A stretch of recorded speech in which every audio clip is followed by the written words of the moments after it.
Bismillahirrahmanirrahim. Nabi Mustafa Rasulullah sallallahu alaihi wasallam. Semua baik muslim. Walau saling musyrifin wal bukhari mufassir surya baina ummahatina wa jadadina wa jadadina wa amamina wa amana khairun wa syai'ina ismul muslimat wal mu'minin subahu syai'in Muhammad Rahman wali di Hashim Mahfuz Muraisi Syekh Ismail bin Madrawi wali Syekh Syekh Isa Farid Sumari Syekh Ismail Zain Al-Yamani wali Syekh Muhammad Baqir bin Marzuki Sumari Syekh Abdul Habib bin Samad wali Syekh Musafi Hazam wali Syekh Al-Hilmi wali Syekh Abi Ali Syekh Al-Akab Sumari Syekh Muhammad Jalil Al-Maghribi wali Syekh Muhammad Amin Al-Harari Bismillahum Al-Fatihah. أعوذ بالله من الشيطان الرجيم بسم الله الرحمن الرحيم الحمد لله رب العالمين الرحمن الرحيم مالك يوم الدين إياك نعبد وإياك نستعين اهدنا الصراط المستقيم صراط الذين أنعمت عليهم غير المغضوب عليهم ولا الضالين اغفر لي Bismillahirrahmanirrahim. Alhamdulillahirabbil alamin wassalatu wassalamu ala sayyidina Muhammadin wa ala alihi wa ashabihi ajma'in. Amma ba'du fa nasdaqal hadithi kitabun wa khairal hadi Muhammadin sallallahu alaihi wasallam wa syarrul umuri muhdatsatuha wa kullu muhdatsatin bid'ah wa kullu bid'atin dhalalah. Rabbi shrah li sadri wa yassir li amri wa uqdatan min lisani yafqahu qawli ya fattahu ya alim ya razzaq ya karim iftah lana أبو عارف بجودك وكرامك يا أكرم الأكرمين سبحانك لا علم لنا إلا ما علمتنا إنك أنت العليم الحكيم وتب علينا إنك أنت التواب الرحيم بسم الله الرحمن الرحيم قال المعلم المثال ونفعنا به وبيرهم في الدنيا آمين سورة القدر مكية آية 5. Surah yang ke-97 surah Al-Qadar termasuk surah Makkiyah, jumlah ayatnya 5 ayat. Belum lanjut, mohon maaf ya kemarin lupa ngapain libur kemarin. Ya lupa ngapain, bukan lupa sih, ingat ngabarin, cuman acaranya padat. Habis asar mau ngabarin lagi, dari mulai asar terus sampai menjelang maghrib. Baru terus habis maghrib makan malam sih, makan nasi ya, nasi. Nah, nyambung lagi pas sudah selesai acara jam malam. Kita nggak makan malam, kita makan nasi. Baru apa? Dia pergi jam ngapain kali ya, masya Allah malam ya. Jadi bukan nggak ingat ya, pagi itu udah ingat mau ngabarin gitu, karena malam Rabu dari kabarin, karena dari Selasa sudah berangkat dan kami baru pulang juga ngabarin. Antar aja kalau dikabarin pagi takut lupa. Jadi nggak lupa. Masih mau bilang kan asar apa jam 4 jam 5 gitu ngabarin ya. 14 saya mohon maaf ya, namanya saya lupa. Udah digantiin kan ya? Bilang. Ada ganti ya. Baiknya di surah tentang surah Al-Qadar. Suratul Qadar Makkiyatun wa qad tahaddatsat an bad'i nuzul Qur'an Azim. Surah Al-Qadar termasuk kategori surah Makkiyah, artinya turun sebelum Nabi hijrah ke Madinah. Dan berbicara an bad'i nuzul Qur'an Azim. Yang pertama berbicara tentang awal turunnya Al-Qur'an.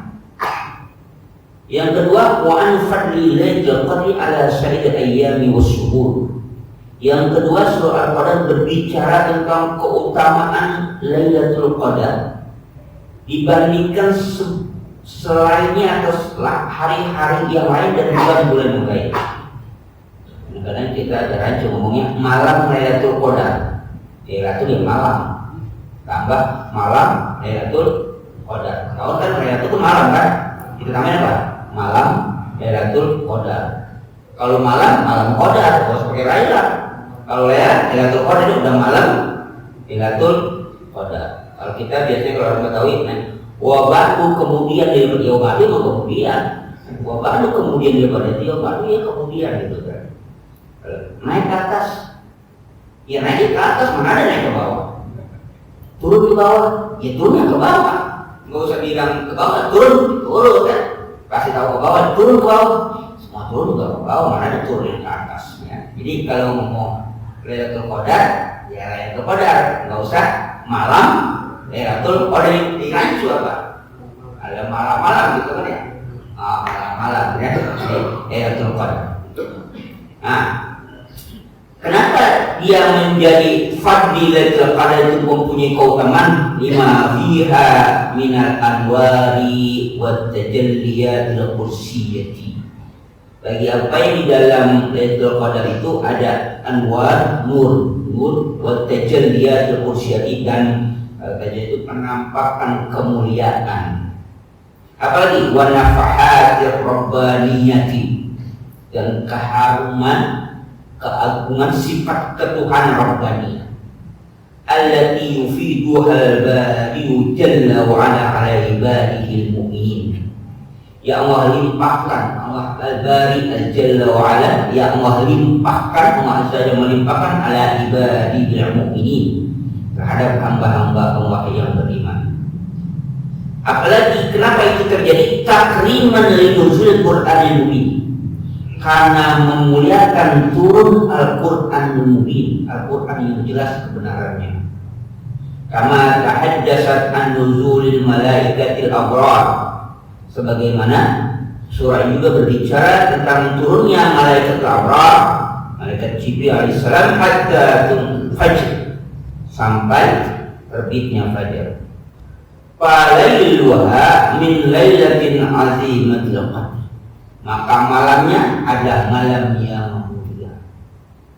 Ya khairun indallahi min alfi syahr, dia menjadi malam yang lebih baik di sisi Allah dibandingkan 1000 bulan. Di keutamaan itu, pertama di situ turun wahyu pertama atau Al-Quran pertama kali. Yang kedua ada keutamaan Lailatul Qadar. Pertanyaannya, mengapa begitu mulia? Jadi ada rangkuman peristiwa yang di sana titik fokusnya ada satu. Apa titik fokus satu? Titik fokusnya Nabi Muhammad SAW. Itu titik fokus. Kemuliaan pada diri Rasulullah SAW. Itu yang titik fokus. Maka ketika Al-Quran akan diturunkan, ini nanti sebelum masuk ke intinya, Al-Quran itu ada 2 tahap penurunannya. Pertama di dalam Mahfuz ke Baitul Izzah atau ke samai dunia, jadi dari Lauhul Mahfuz ke samai dunia, itu yang turun secara utuh semua. Kemudian dari samai dunia turun lagi ke bumi, kata pada Rasulullah, itu mufarraqan wa munajjaman, secara berpisah-pisah dan berangsur-angsur. Jadi ada 2 tahap. Dari Mahfuz ke samai dunia itu turun secara langsung tanpa pelantara. Tapi dari samai dunia ke dunia kepada Rasulullah itu melalui pelantara malaikat Jibril. Nah, peristiwa ini menjadikan perhatian kaum langit. Ada sesuatu yang berbeda dari sebelumnya. Kenapa? Karena sebelumnya kitab itu diturunkan secara utuh. Iya, kalau utuh. Nih, satu gembleng gitu ya. Tuh, nih, amalin sesat. Tapi ada suatu peristiwa yang berbeda pada kitab suci yang baru ini. Nah, perhatiannya bukan pada kitab sucinya. Malaikat perhatiannya pada kepada siapa diturunkan.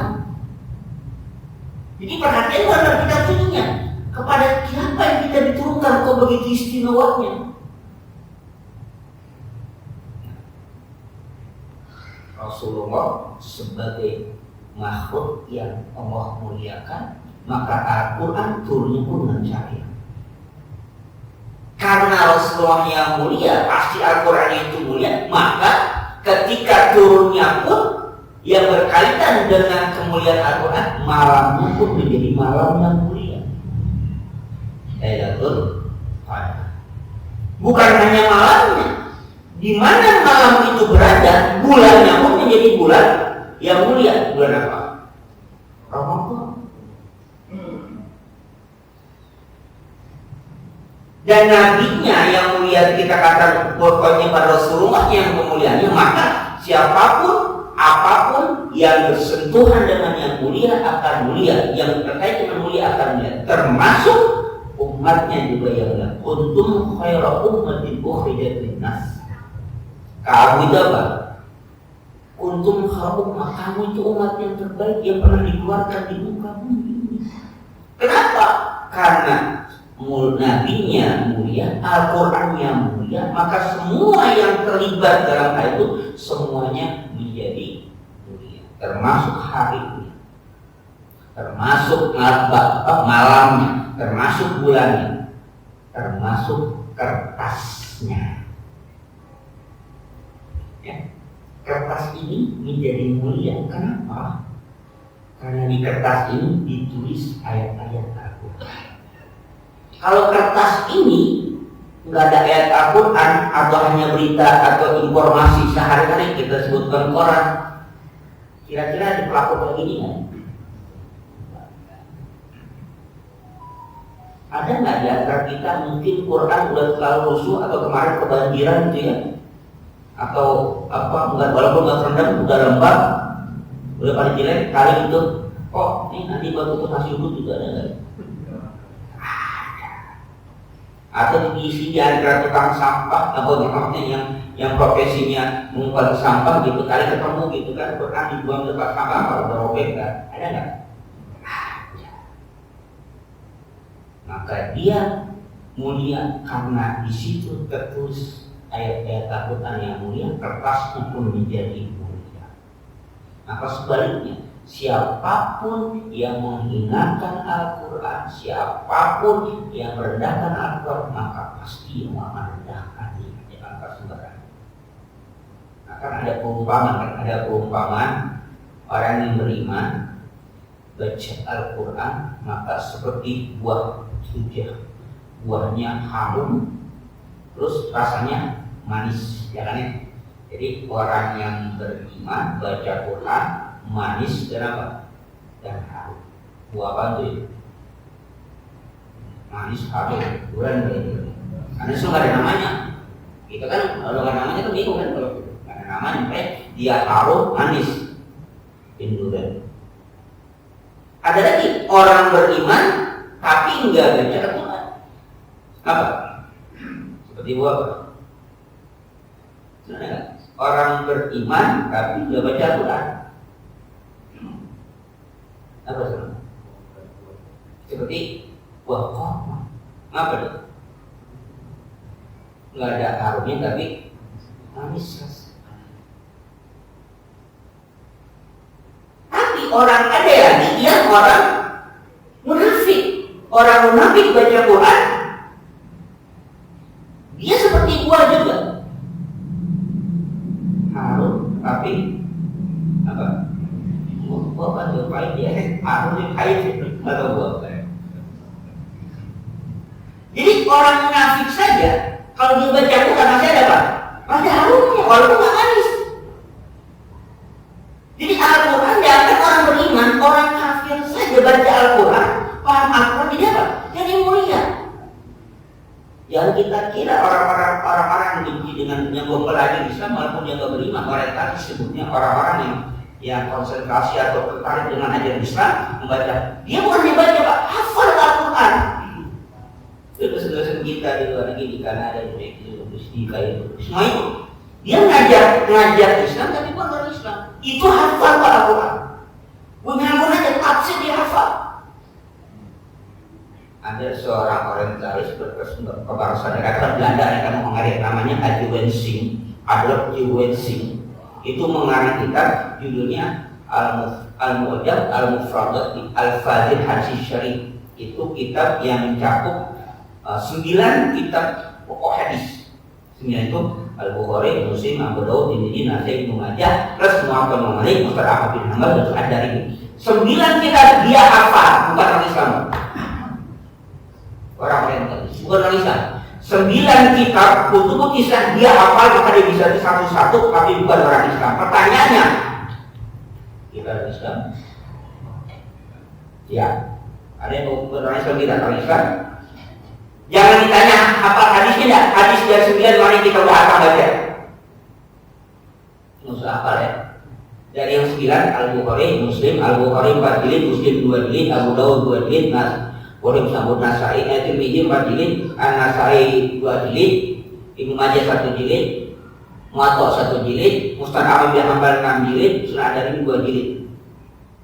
Udah yang ada orang Islam, orang kafir Pak. Quran hatam dia hafal ya. Namanya harum, mulia. Walaupun rasanya pahit.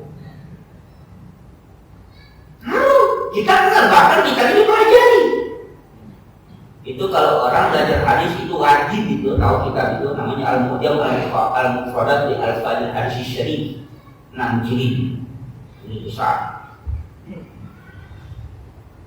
Wajib orang apa belajar hadis wajib tahu kitab itu, karena itu kitab mitologi yang paling populer. Yang Arab, yang Kristen, Kristen Ortodok. Halo namanya itu. Jadi orang baca Quran itu jangankan bukan orang Islam ya, bukan orang Islam ya, tapi yang lebih parah orang munafik nggak baca Quran, udah bentak pahit, kayak apa nggak tahu. Bentak nanti nggak bentak, orang tua nanti bentak, bau, ya, udah bau apa? Jadi Al-Quran itu jangankan orang beriman, orang siapapun itu, kalau dia baca Al-Quran, itu mulia harum namanya. Pak, itu manusia ya. Burung beo, kalau dia baca Bismillah, Pak, bisa baca Bismillah, insya Allah banyak membeli Pak. Apalagi kalau dia hafal Fatihah kali ya, biasa. Ya kan burung beo, itu burung ya, burung beo. Itu baca Bismillah dong, Bismillah. Wah, orang burung mau apa? Mau nawar itu berapa tuh harganya? Gue beli dia berapa juga tuh burung beo. Burung beo baca Bismillah aja, dia baru aja Bismillah ayat pertama surah Al-Fatihah, baru satu doang, luar biasa harganya. Ditawar berapa juga? Gue beli dia tuh luar biasa. Anaknya diajari sama Ustaz Iqra burung ngaji jangankan Al-Fatihah sampai bisa hafal. Itu boro-boro jutaan 30.000 itu protes dari tiap bulan. Ya, anaknya dititipin di TPA, TPI, nggak belajar. Apa nih sama itu dalam jangka waktu 2 bulan atau 3 bulan atau satu semester 6 bulan apa? Tiap bulan dimintain duit apa ya? Kalau dulu orang itu uang pelita, itu uang lampu, istilahnya 30.000 protes dulu banyak. Ngajar Al-Quran pakai bayar lah ikhlas mantu gurunya. Kian beliau baca Bismillah aja ditawar tentang kan? Beliau baca Bismillah doang, betul. Anaknya pintar untuk baca hafal Quran sampai bisa mah dihafal itu. Yang ngajar ustaznya bayar 30.000 sebulan masih protes, katanya nggak ikhlas. Bayangin coba, masih bagus juga ya. Nah, kembali permasalahan kita Al-Quran. Dimanapun dia berada akan mulia. Jadi karena Rasulullah mulia, maka kitab itu mulia. Hari di mana malam di mana diturunkan itu mulia, bulan pun menjadi bulannya mulia. Ini luar biasa Pak. Yang luar biasa. Sekarang lagi tren, ada penelitian di dunia ini. Kitab, misalnya ada kitab, buku yang paling banyak dibahas, yang paling sering keluar masuk perpustakaan, yang paling sering diteliti, yang paling sering masuk laboratorium, laboratorium penelitian Al-Quran. Di dunia barat sekarang, buku yang paling sering dikaji, yang paling, ini bukan hanya orang Islam, yang paling sering dibaca di perpustakaan dunia, yang paling sering dibaca, yang paling sering dibahas, karena kan catatannya, kalau di mapa itu kan, itu Al-Quran. Di barat sana Pak. Peneliti itu faktanya ada ukuran berapa ribu kali sehari di universitas besar itu yang paling sering dibaca oleh mahasiswa, oleh dosen di sana itu di barat dan bukan di timur tengah ya biasa di timur tengah Indonesia. Di barat itu yang paling sering Al-Quran, yang paling sering dipinjamkan itu buku Al-Quran atau terkait dengan Al-Quran, yang paling sering masuk laboratorium penelitian bahasa itu Al-Quran. Maka yang memprediksikan nanti Barat itu bisa lebih banyak umat Islam dibandingkan Indonesia. Indonesia masih berkurang, dia mungkin banyak. Sekalian, ya. Jadi sekali lagi, malam Lailatul Qadar menjadi mulia, bulan Ramadan menjadi mulia, karena di situ ada Al-Quran. Dan Al-Quran yang mulia karena diturunkan kepada makhluk yang terbaik dunia ini, makhluk yang mulia Nabi Muhammad SAW. Dan umatnya pun untuk khairu ummatin ukhrijat linnas. Kamu itu adalah umat yang terbaik yang pernah dikeluarkan di muka bumi ini. Maka berbanggalah kita menjadi umat Nabi Muhammad sallallahu alaihi wasallam. At-tafsir. Inna anzalnahu fi lailatul qadr. Nahnu anzalna hadzal Qur'ana al-mu'jiza fi lailatul qadri wasyarafi. Sesungguhnya kami telah menurunkan Al-Quran ini yang mukjizat, yang mengandung mukjizat atau yang mengalahkan, fi lailatul qadr, pada lailah qadar, wasyarafi, dan malam yang mulia. Jadi malam qadar itu malam ketentuan, malam pembatasan. Pembatasan itu artinya ketentuan yang ditetapkan oleh Allah Subhanahu wa Ta'ala. Itu arti inna anzalnahu fi lailatul qadr. Sumiyat lailatul qadri li'azamiha wa qadariha wa syarafiha. Dinamakan malam itu Lailatul Qadar karena keagungannya dan kemuliaannya. Disebut qadar. Wal murad bi inzal Quran inzaluhu min al-lawhil mahfuz ila as-sama'id dunya. Karena ada inna anzalnahu, sungguhnya kami telah menurunkan. Yang namanya turun biasa dari atas ke bawah. Nah, maka bagaimana dipahami kata inzal adalah di inzal Quran inzalu min lawhil mahfuz ila as-sama'id dunya. Dari lawhil mahfuz kemana? Ke sama'id dunya. Itu masih alam di atas sana. Nanti belum dari sama'id dunya kemana? Ke bawah, ke bumi, api lain-lain. Jadi dua tahap. Nah, yang diturunkan dari sama'id dunya, dari lawhil mahfuz ke sama'id dunya, itu secara apa? Apa kalau kita semuanya utuh kayak macam ini turunnya. Jadi nggak berangsur-angsur. Nah, summa nazala bihi Jibril ila al-ardi bi muddati 23 sanatan. Kemudian Al-Quran diturunkan oleh malaikat Jibril ila al-ardi ke bumi pada masa waktu 23 sanat. 23 tahun. 10 tahun di Madinah, 13 tahun di 10 tahun di Mekah, 13 tahun di Madinah.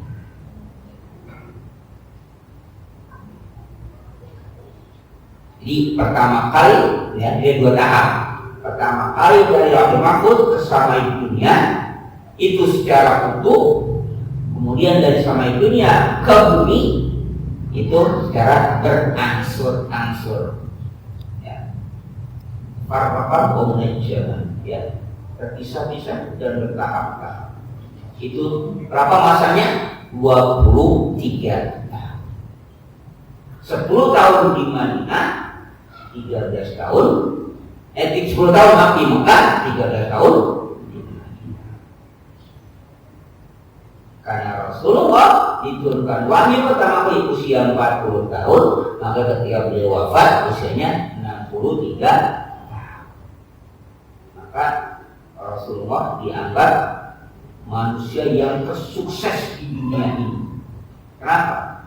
Dalam jangka 23 tahun itu perjuangannya sampai sekarang dan insya Allah sampai akhir kiamat, ajaran Islam bisa kita rasakan, bisa sampai kepada kita, itu berkat perjuangan beliau dan para sahabat.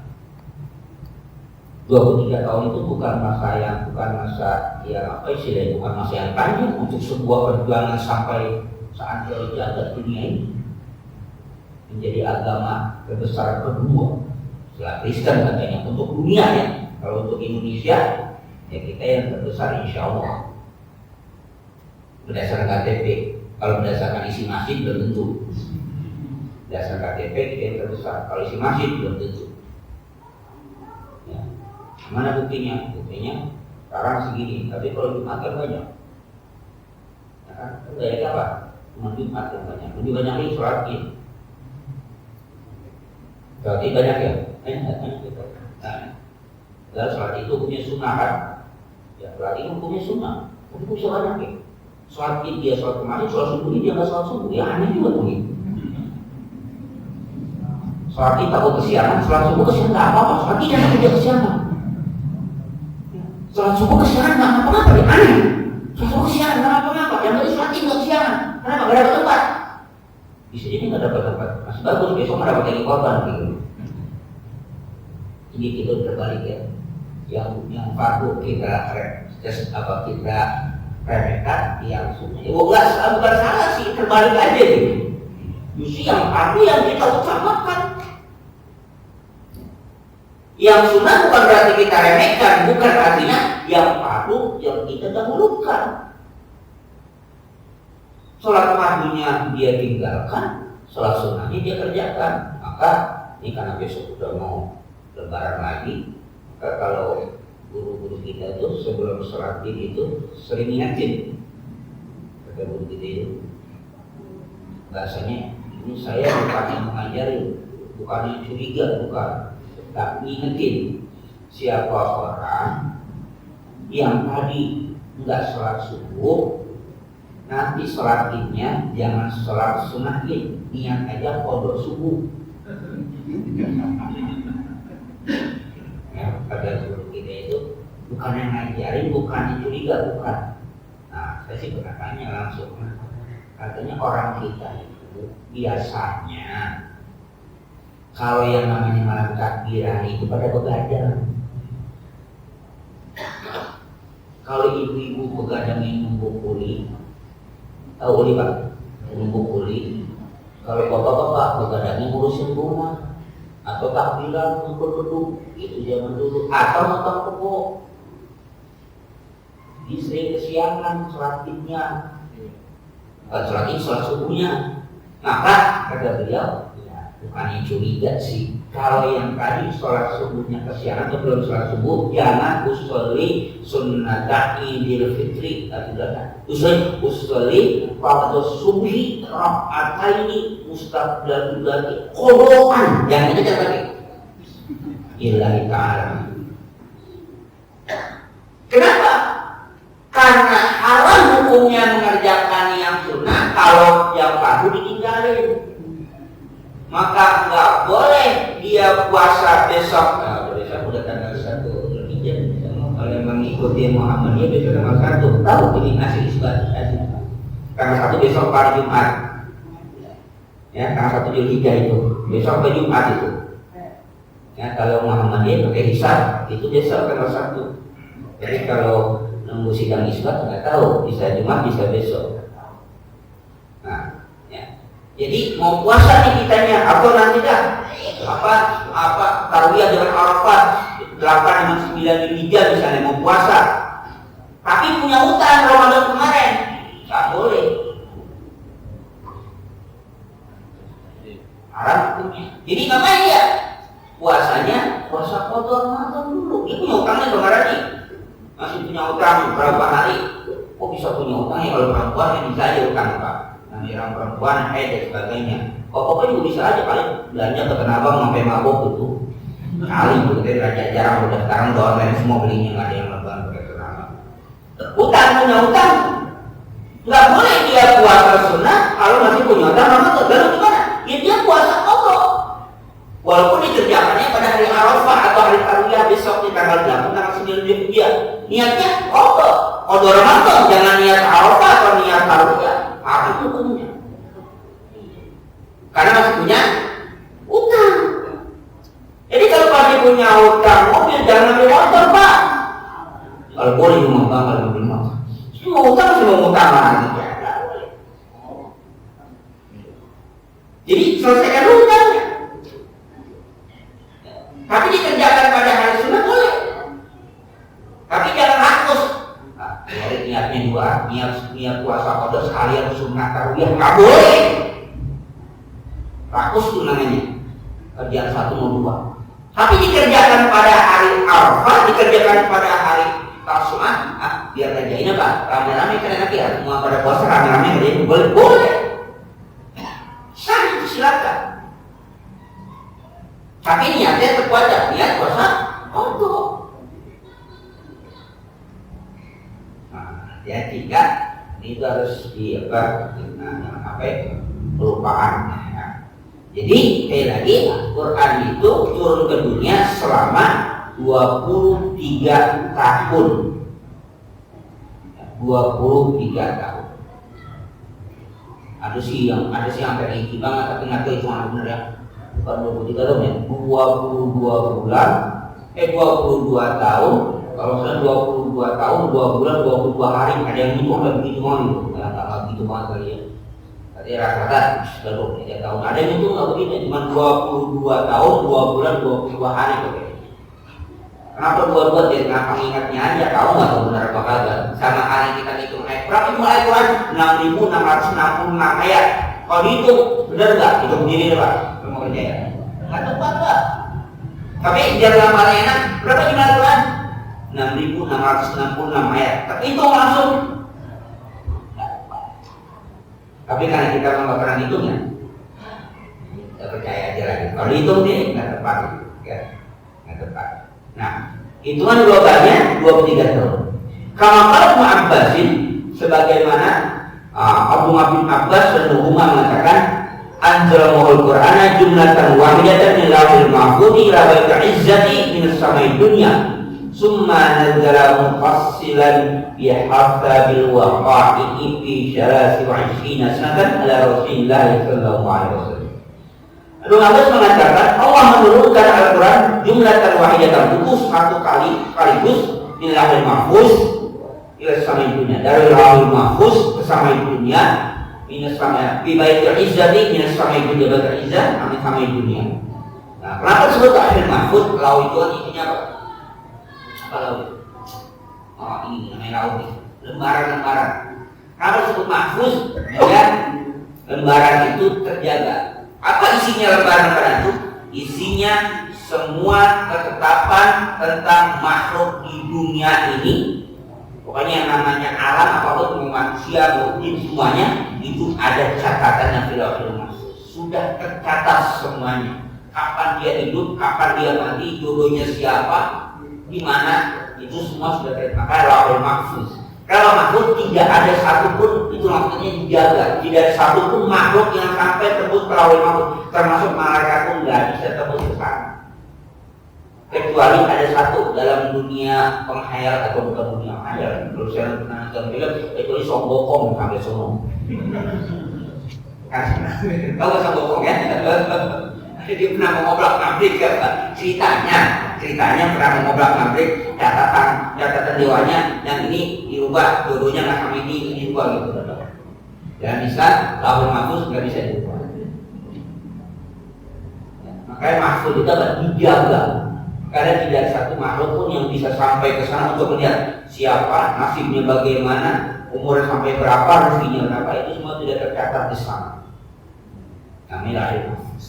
Al-Quran ada turun dia ke samai dunia. Sekarang jumlatan wahidatan. Summa nadru fassalan bihasabil waqa'i. Kemudian dia turun secara terpisah-pisah bihasabil waqa'i dengan kira-kira kejadiannya, peristiwanya kapan. Kejadian ini turun terus sampai selama 23 tahun.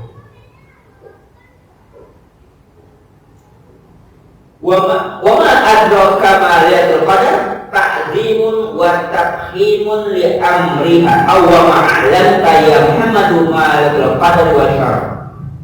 Ada pertanyaan, wa ma'adraka ma'al qadar. Kenapa Allah bertanya wa ma'adraka ma'al qadar? Apa yang kau ketahui mengenai apa tentang Lailatul Qadar? Kamu tanya. Kenapa ditanyakan ta'zimun wa tafhim? Itu untuk membanggakan, untuk mengagungkan tentang Lailatul Qadar. Artinya wa ma'lam ya Muhammad ma'al qadar wa syaraf. Apa yang kau ketahui ya Muhammad tentang Lailatul Qadar? Kemuliaan Tuhan itu apa? Kamu butuhkan. Nah, kenapa harus bertanya? Wa hadza ala sabili ta'zimi laha wa taswiki li khabariha. Ini cara untuk mengagungkan, memuliakan sesuatu dan taswik li khabariha, rasa penasaran akan informasinya. Jadi kalau rasa penasaran mengagungkan itu, jadi orang yang ditanya itu asyik ya, ada apa yang penasaran? Kayak gitu. Kamu tahu nggak? Siapa tuh yang lagi ngaji itu? Siapa tuh yang lagi ngaji? Jadi si orang nanya ini ingin apa ya? Ingin membesarkan, mengagungkan yang dia tanya.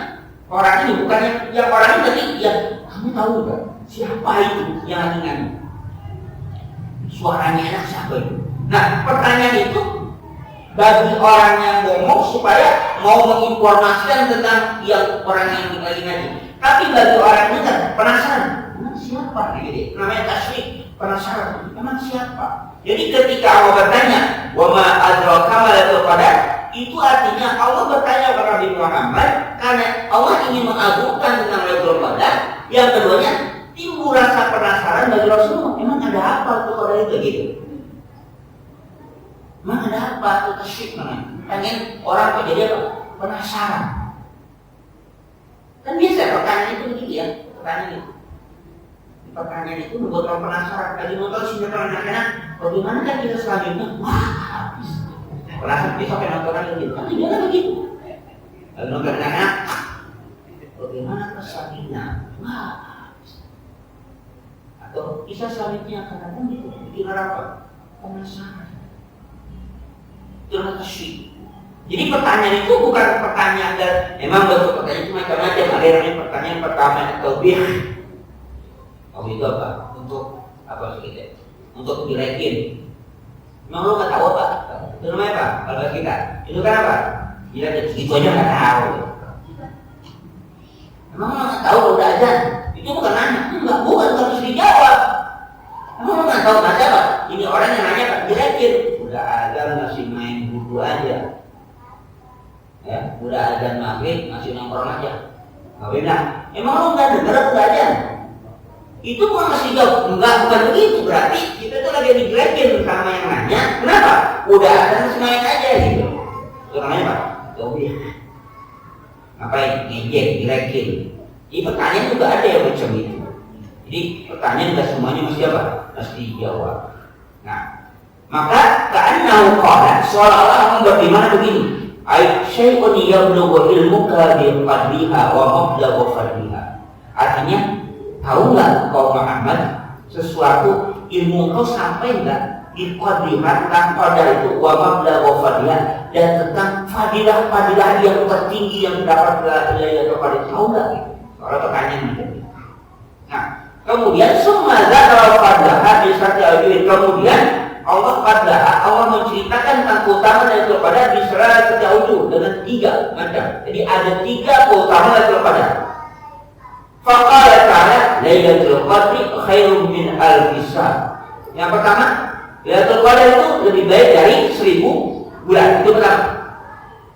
Ai Lailatul Qadri fi syarafi wal fadli khairun min alfi syahr. Min alfi syahrin artinya Lailatul Qadar itu isyaraf pada kemuliaan wal fadli dan keutamaan khairun lebih baik daripada 1000 bulan. Dan mahtassat bihi min syarafi inzal Qur'anil Karim biha. Nah, pertanyaannya, kenapa? Karena setelah Allah khususkan dengan Lailatul Qadar itu min syarafi inzal Qur'anil Karim biha. Karena turun Al-Qur'an pada malam qadar itu. Jadi dia mulia karena apa? Karena di malam itu ada apa? Ada peristiwa besar. Apa peristiwa besar itu? Turunnya Al-Qur'an. Kalau kita 17 Agustus itu menjadi suatu kehormatan keagungan bagi kita. Kenapa? Apa 17 Agustusnya? Bukan namanya. Peristiwa yang terjadi pada 17 Agustus.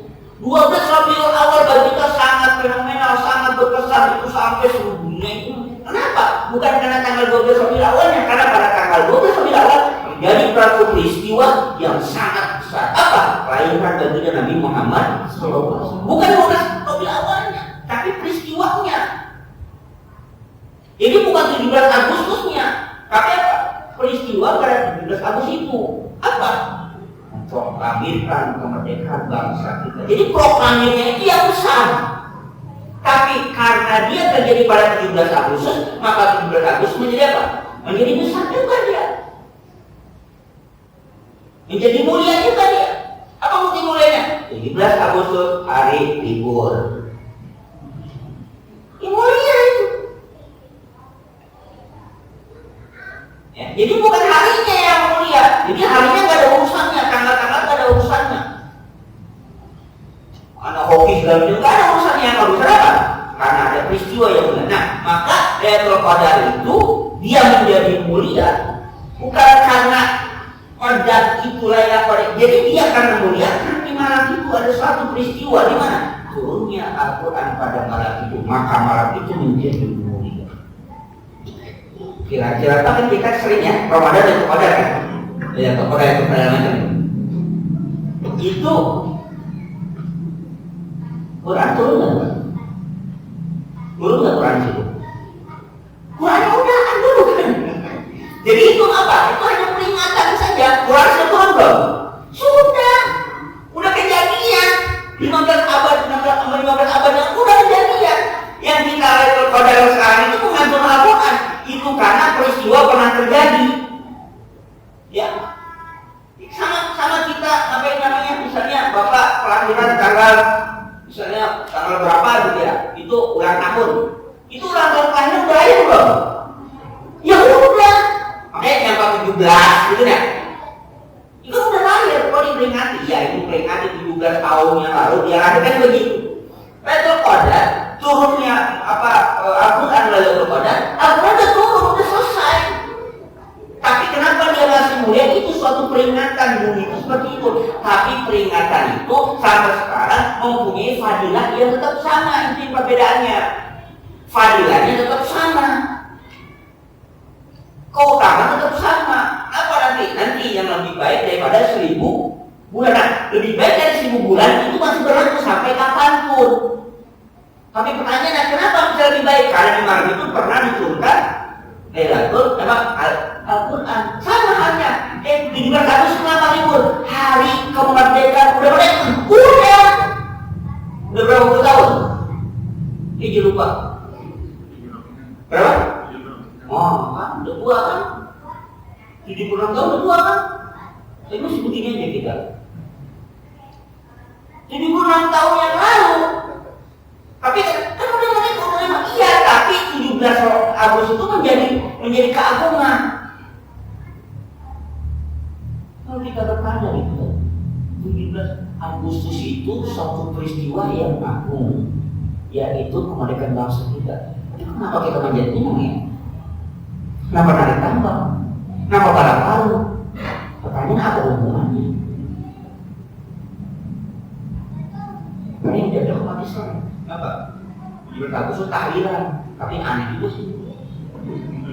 Kata orang yang satu tahlilan, mendoakan para syuhada, ya, para pejuang yang telah memperjuangkan bangsa ini. Itu kan penting aja. Itu yang kalau naiknya panjat pinang nggak ada yang melihat para syuhada. Orang yang panjat pinang berantem, mah selesai. Ini namanya modal lah. Udah ditakdirkan selesai.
ثم قال المفسرون العمل الصالح في ليلة القدر خير من العمل في 1000 شهر ليس فيها ليلة القدر وهو على الصلاة الفاتحة.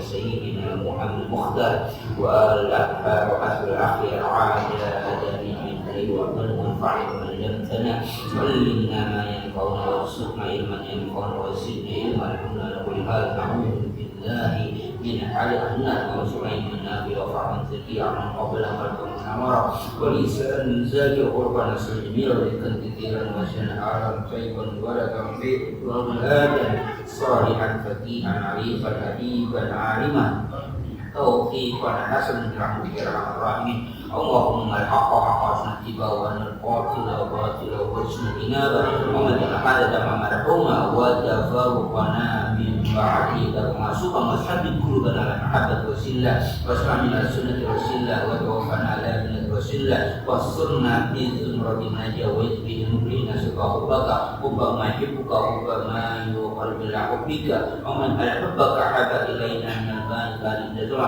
وتقبل منا إنك أنت السميع وإنك أنت الغفور الذين الدنيا حسنة وفي الآخرة حسنة وقنا عذاب النار والصلاة والسلام على النبي وآله وصحبه وسلم فإجاب يا مسيحون وصلاة المرسلين والحمد لله رب العالمين.